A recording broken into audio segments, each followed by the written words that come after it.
Hollywood Cemetery in Richmond, Virginia, was established in 1847 to act as a garden cemetery, a trend to create something different than the blocky, city-like layouts of urban cemeteries.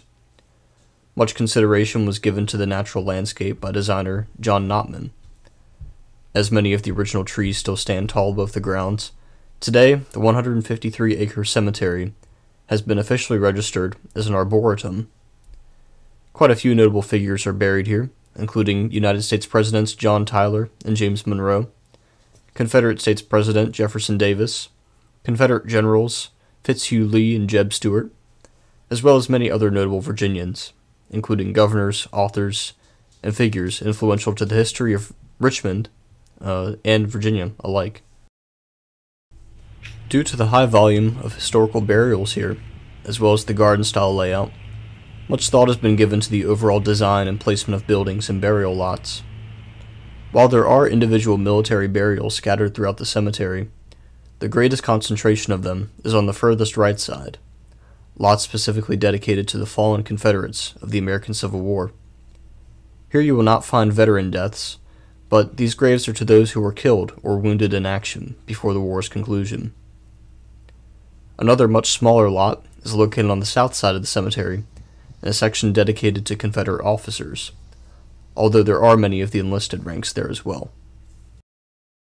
On the south side of the cemetery, overlooking the James River, is the President's Circle, a circle consisting of the graves of President James Monroe and John Tyler, as well as a few other notable Virginians. John Tyler himself has a spire-shaped monument dedicated to him, with his bust on the front. James Monroe, at the center of the circle, has an intricate cage-like tomb of a soft ivory color called the bird cage.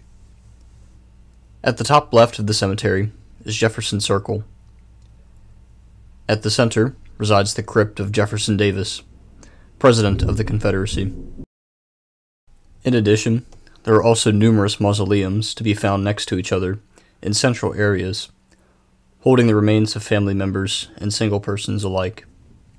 Palmer Chapel is located also overlooking the James River. It serves as a mausoleum for numerous, more recent burials. The wealth difference between the grave sites was easily distinguishable. Naturally, those of higher wealth, or those sites that were paid for by someone of higher wealth, displayed tombstones of much greater stature and intricacy. Many ornate stone sculptures and designs adorn the wealthiest of tombs, as well as tall spires similar in shape to the famous Washington Monument. Additionally, the graves of the most notable figures of the cemetery tended to be placed together, or upon the greatest of plots, such as a hill and river overlook, signifying a confined distribution of wealthy plots. The earliest of graves that I found were from the mid to late 19th century, a couple years after the establishment of the cemetery. Most of the more ornate carvings and stones are made of marble, a much easier stone to carve. Of all the gravestones, however, most appear to be made of a traditional granite. A great pyramidal monument stands approximately 90 feet high in the rightmost section, dedicated to the 18,000 men of the Confederacy who died and were buried there. An iron dog is to be found not too far away from the entrance. It was apparently saved during the Civil War, as to not be melted down at the Tredegar Iron Works for the war effort. It now stands guard at the gravesite of a little girl who died in 1862. There is a grave of a 4-year-old child near the President's Circle. It is close to the oldest grave on the site. It is far less grand than the great tombstones.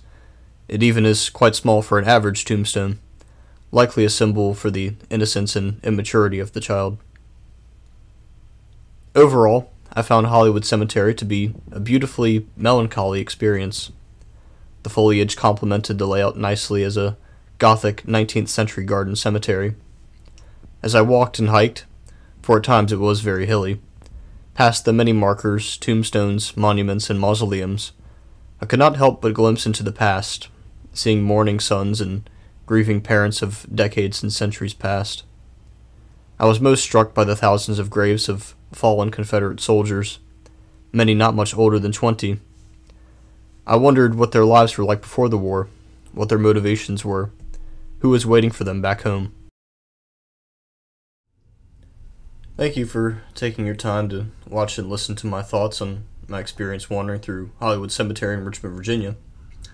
If you're ever in the area, it's a great place to stop by. I would highly recommend it for a little bit of reflection and introspection.